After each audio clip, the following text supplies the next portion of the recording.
And he was writing in foreign policy about how the social media, Twitter and Facebook, was being really leveraged to, for protests and really helping to topple some of these regimes in the case of Egypt and Tunisia.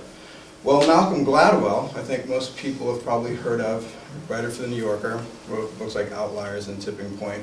He read that and he goes, "That just doesn't make sense to me. I don't think there's enough substantive evidence." So he wrote an article in the New Yorker basically disagreeing with Shirky. So what we're going to do is we're going to see much shorter responses from each of them in another foreign policy, kind of like if you're writing to the editor, almost in a way. So I just wanted to give some context. And what Gladwell, it's a half a page. He's basically saying why he disagrees with Shirky. So you don't need to really read either article to be able to sort of understand their position, but just to give a little context or to frame it. And then Shirky kind of gives the counterpoint.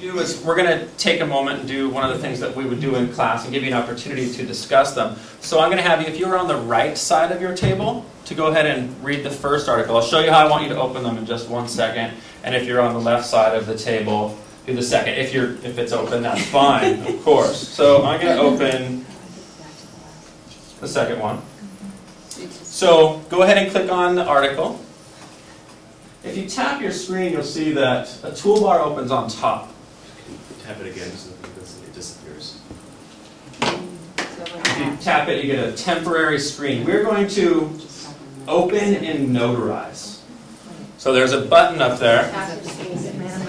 Tap your screen, open and notarize. Oh, open and note. So if it doesn't automatically ask you, if it doesn't automatically offer to open and notarize like mine does, you can simply click open in and it'll give you a choice of programs to open this PDF. As Rob mentioned in the beginning, we're demonstrating some apps that'll work across the board. So Notarize, once everyone opens it, is one of several different note-taking applications. Notarize actually lets you take notes by typing, by handwriting, highlighting, underlining, and voice too. It's the app that we've decided we're going to be using for annotating and reading PDFs. I really like it a lot. I've been using it quite a lot. As Cecily mentioned, I'm in a grad program right now and have lots of reading and note-taking to do. So what we're going to do in Notarize is I will show you how the two different ways that you can annotate this article. There's highlighting and there's underlining. So if you notice in the top right-hand corner, there's a toolbar across the top. There are 6 little symbols. The second one from the right is a highlighter. The third from the right is a pen. You can select those to use them to highlight or underline what you're reading, what you want to keep track of. It's customizable for the size of your pen stroke.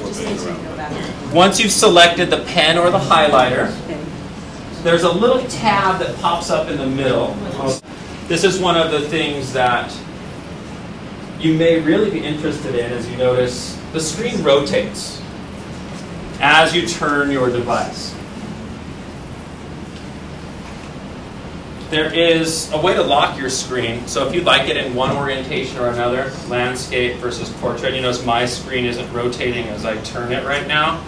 So if you double click the home button, you can slide these around. This is called Multitasking View. So in the Multitasking View, it has all of the most recently opened programs. But if you swipe it to the right, one swipe from the beginning, you will see some controls. Over here on the far left, there is a screen orientation lock. The stylus that we've provided you all with, not everybody loves them. I provided it for you today because I want to show you when we move from here, handwriting notation. That can't be done with your finger, but is a little bit nicer when you have something to hold in your hand like a pen. Not everyone uses it. You can use the stylus for navigation as well. I personally don't use it for navigation, except when I'm right in the middle of handwriting something, I'll click. But it's like a pen. So I'm going to show you that in the next app. You have the ability to change the thickness of your pen or your highlighter. Where's that? Oh, this. There is a small tab on the top of the screen that says Options. If you once you have a pen or highlighter selected, it's not there if you don't have a pen or highlighter selected. So you can select the color of your marker or pen, and you can also select the thickness with the little slide bar that's over on the left. Annotate it a little bit, underline, highlight, write notes in the margin. Yes. Do you ever lose your notes? Do you ever lose your notes? Your notes get stored in the program itself. Even if you don't save it. Like you're in the middle of writing. Even if you don't save it, there's not a save. Note shelf looks like this. So the first screen that you all get is going to be a welcome screen. I'm going to walk you through the basics, but it's really good to know, I think, that most apps come with a how-to guide. And it's hidden in there sometimes, or sometimes it'll be a link to their actual website, and you can go get their how-to guide. I like Note Shelf because it has it living in there. You're here, you have an empty note shelf, mostly empty note shelf. We're going to create a new notebook to take a few quick notes in. So you tap the plus, touch the plus button, select the plus, and you'll see a drop-down box with all the different styles of notebook that Note Shelf provides. There are business, there's a to-do, day planner, task list. There are several different, what they call personal. There is music paper for writing music. So I often find myself jotting a quick set of notes and emailing it to myself, and on my iPhone, it just opens as a handwritten email message. On the computer, it's an attachment. iPads will be able to print next year, but one of the interesting things is with everyone having an iPad in their hands and with the faculty all having iPads is there's almost no reason to print any work. The work can all be turned in digitally.